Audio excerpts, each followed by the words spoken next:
Today I'll be going over everything you need to know to care for your corn snake properly.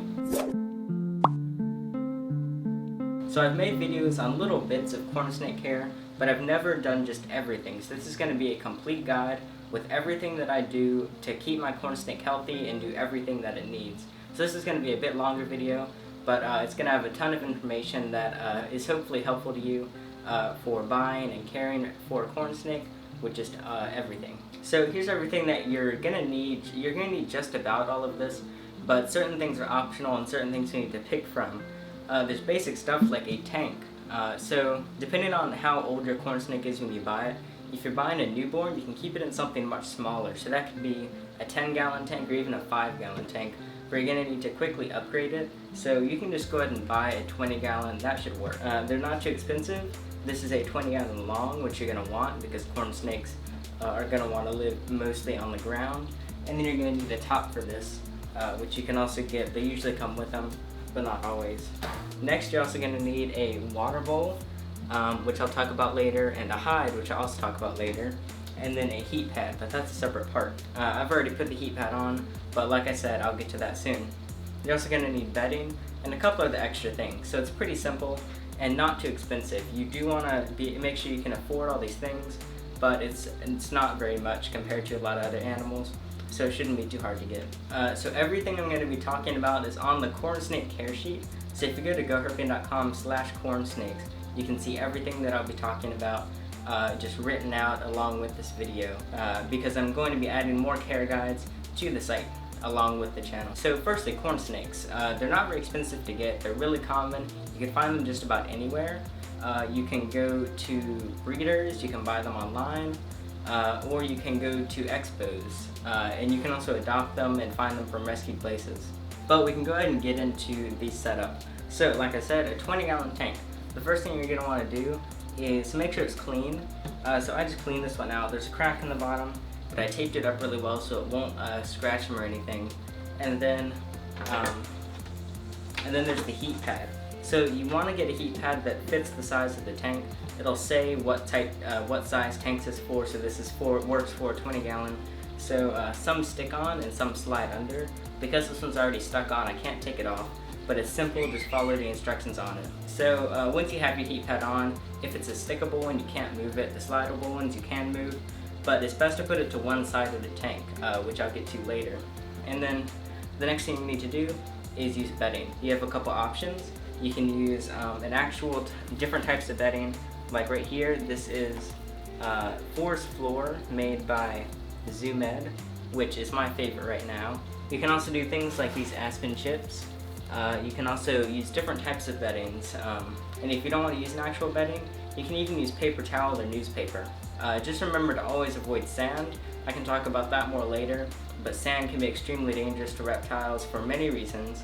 There's been multiple deaths from sand to reptiles, of all sorts of type of reptiles, because of impaction. If you don't know what that is, you can look into that, and like I said, I can talk about that more in the future. But basically, just once you pick out your bedding, I'm going to be using Forest Floor bedding. You can just take it, and then in your tank, put about an inch, I'd say, and just dump all of that in there.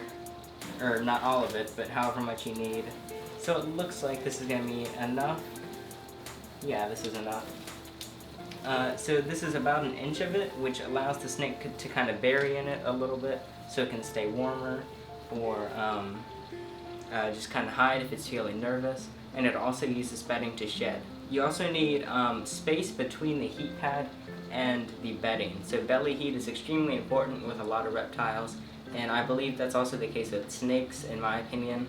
So you want to give them belly heat, but it's going to burn them if they're directly on the glass.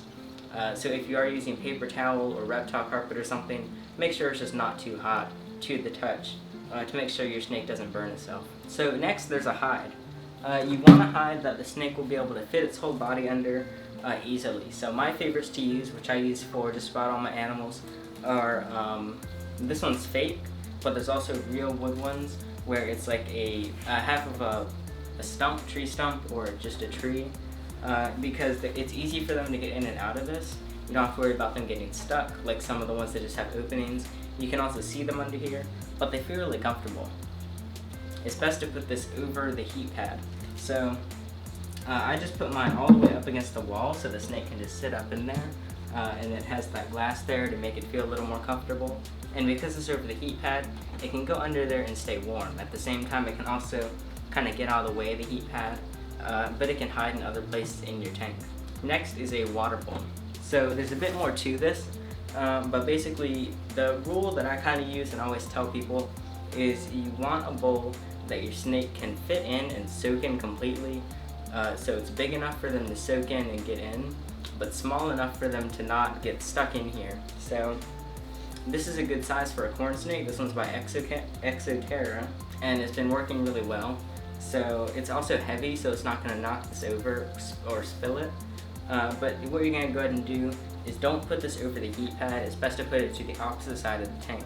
So I'm going to put it right here. You can move the bedding just so it's on a flat surface. And then once you have it in there, you can just push the bedding around it. And then next, the water for this. So you can use tap water. However, there's chlorine in tap water, which can be dangerous to reptiles. But I like to just be safe and make sure I remove all the chlorine. There's a couple ways you can do this. The easiest way that I found is to use some ReptiSafe drops. This is also made by ZooMed.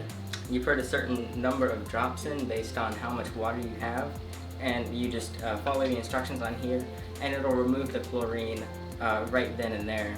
If you don't want to buy this, you can also just fill a jug or fill something with water and just leave it out for about 24 hours. You can leave it in the sun, and I believe you can just leave it in the house, and that chlorine will basically dissolve and evaporate on the top of the water. So you just want to wait. So this water I've actually done both with. It's been sitting out for a few days, and it has the ReptiSafe drops.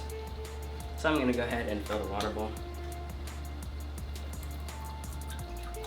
You can go ahead and fill it pretty high to the top, and make sure you replace this water. The more often you replace it, the better. So I replace it,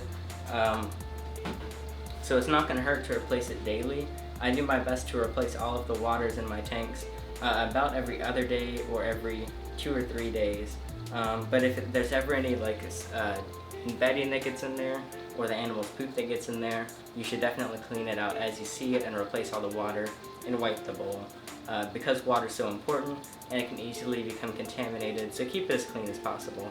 If the water spills on the forest floor bedding, there's no problem with that. It's not going to get moldy, and it'll actually bring the humidity up, so that's good sometimes. But speaking of temperature and humidity, you're going to want a gauge.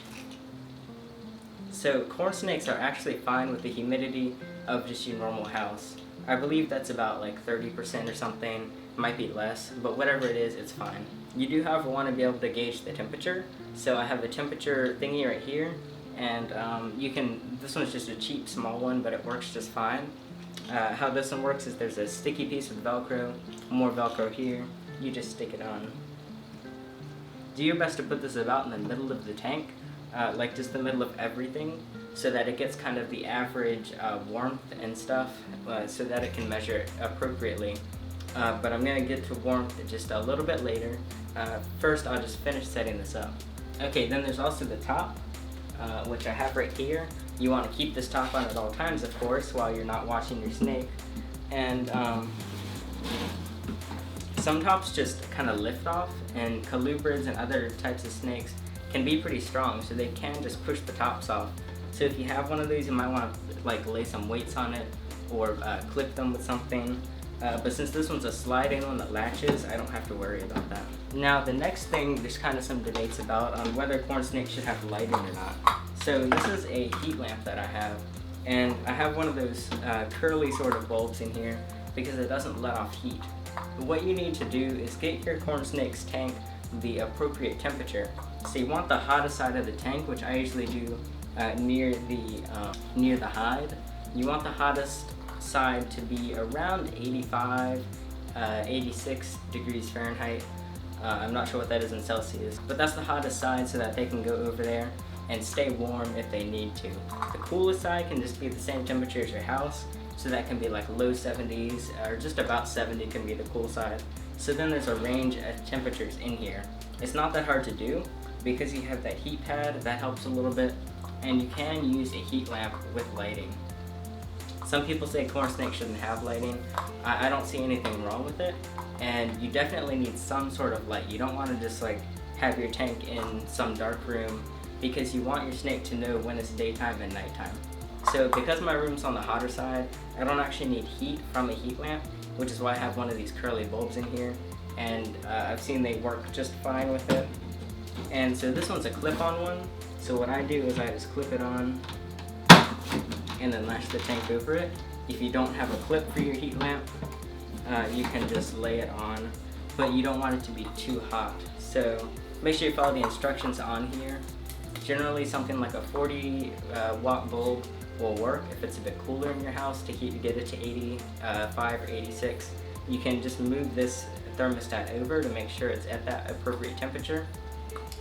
And then, like I said, if it's warm enough in each of the spots, you don't need a light, but you do need some sort of natural light coming into the tank, or just your overhead light or something, so that it knows when it's daytime and when it's nighttime. So I'll go ahead and clip this on. So this is the setup that should work with your corn snake. Now, sometimes you might need to adjust your setup based on certain things. For example, maybe your snake recently shed and it didn't all come off in one piece. Snakes shed normally just every so often. Younger snakes will shed more often, like maybe once a month or so, while other snakes, older snakes I mean, might shed every couple months. But if the shed doesn't come off in one piece, and it's like kind of torn up and it might have had trouble shedding it off, then that means you need to boost the humidity while your snake is going through shed. So once you notice that his skin's looking a bit foggy, that his eyes are a bit foggy, then you're going to want to go ahead and bring the humidity up. So there's multiple ways to do this. So it looks like Sylvester's going to help me out. The first is simply by spraying. There's spray bottles you can buy. I have one, I don't have it out right now. But you can simply just spray some of the bedding every so often. If you spray it too much, it might get moldy. So don't do this too much. But just getting that humidity up just a little bit can help your snake shed it off so it's more moist. You can also use, Sylvester's in the way, come on. You can also use a humidity reptile fogger thingy, like I have here. You just plug it in, fill this with water. I still recommend cleaning this water. And then you just simply put this tube over the tank and just set it on kind of a low setting. That also gets the humidity up. Again, too high of a humidity can cause mold and bacteria to grow. A third option you have is to buy some sort of spray. This is tropical mist.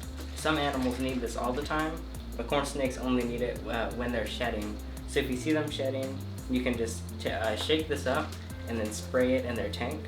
Don't spray it in their water, but you can spray directly onto them.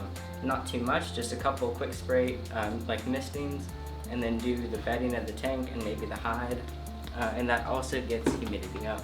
Also, I forgot to mention, I have paper towels here because no matter how eco-friendly you might be, which reptile keepers often are really into nature like me, but it's pretty hard sometimes because you're gonna go through a lot of paper towel, whether it's cleaning out poop or cleaning out bedding or just wiping stuff down. You're gonna go through paper towel. It's something you can't really avoid.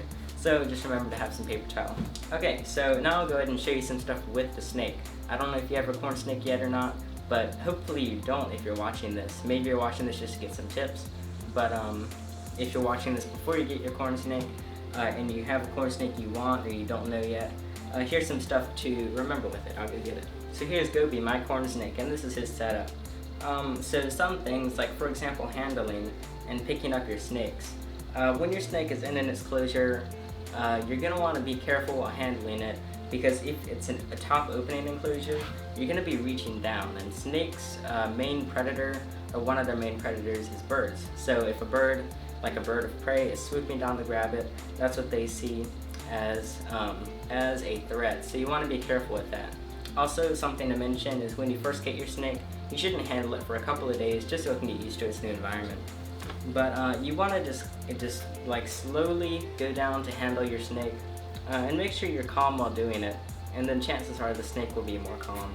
Some are more nippy, so it's hard to tell you really how to handle it without me seeing your snake. But basically, just once you have it in your hands, you just gotta keep it calm. Because corn snakes and rat snakes and other snakes like this, they're good at climbing trees, so they like to be all wrapped around different things, and they just have these really cool muscles that are able to just really hold on. So don't be nervous when it just really grabs on you and wraps around. That's what they're gonna do. And you want to give it support. You want it to have places to go, so it's not like just hanging there. It needs to feel secure, and just give it places to move around, and mostly just stay calm. Okay, so feeding your snakes. When you're picking out food to give your snake, you wanna, first of all, it's best to do frozen mice or rats that are not live, because that's not only more inhumane to the mice or rat, but it's also more dangerous for the snake, because mice or rats can then bite your snake and basically fight back to defend itself. You don't want that, so you should always try and do frozen mice, which you then thaw out. I have a whole video on thawing snakes out. So here's a clip from that. So the first thing you want to do is just take the mice out, or rats, out of whatever you got them in. They're going to be frozen, and then you can just take these out, and you're going to want to put them into a separate bag, because these aren't necessarily waterproof, but if you didn't get your mice in a bag, you're going to want to put them in a plastic bag. So I'm feeding 3 snakes today, so I'll put 3 mice all in the same bag. They're frozen right now, and now we're going to thaw them out. So how I do this is I take some sort of container. This is just an old mealworm container. Just get any container that your mice can fit in the bag. Make sure the bag is sealed. You probably want to take the air out of it. And now you're going to put this into here, and you're going to need to go to a sink. So what you want to go ahead and do is put your sink on hot, and keep it on hot until it's as hot as your water can get. Okay, so the water's pretty hot now. You want it to be as hot as you can get it. So now take your container, whatever you have the mice in, and just fill it to the top with that really hot water. If you have a cover for it, you can put the cover on. If not, you can just leave it. Okay, and now we're gonna let this sit.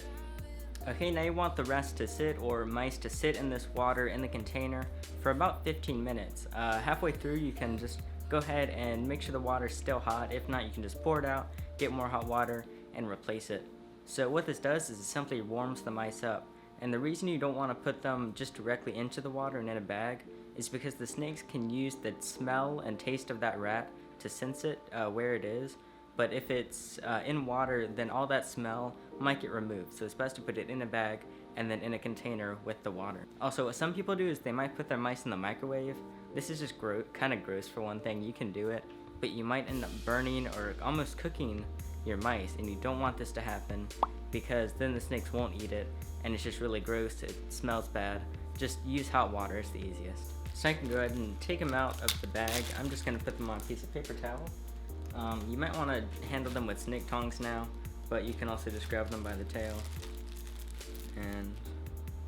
And I'm just going to take one out to start, so I'm just going to dry it off. This one's already dry. And then now we're going to feed the first snake. So it's best to feed with snake tongs. These are the snake tongs I have. They're made by Zoomed. And so when holding the mouse, it's best to do it just like this, or by the tail. And the reason you want to use tongs is simply because if you're holding the mouse like this, the snake might think, since you have that mouse scent on you, the snake might think that your fingers are that mouse, and it'll go for your fingers instead. So you want to avoid that. So some people say that you should take the snake out of the tank before feeding it in a separate tub. I don't see the point of that. I think you can just do it in here. And again, the best way to hold the mouse is like this, with the tongs in like halfway through its body. I think that's the best way to do it. So I'll show you how to do it like that. And then keep like a firm hold on it, because you don't want the snake to grab it off from you immediately. Now Gooby's in there. You can see his, let's see. See, there's his head. He's coming out. He already knows it's there. He recognizes that smell. And this is my corn snake. So he's gonna look for it. You can shake the mouse around. Keep your fingers out of sight, and then let him grab it. And you can just pull just a little bit and then let go, because it makes it seem like the mouse is alive. So you can tug a little. Don't tug too hard. Don't pull it out of the snake's mouth or hurt the snake. But now he's gonna go ahead and eat that himself, and you're done with your part.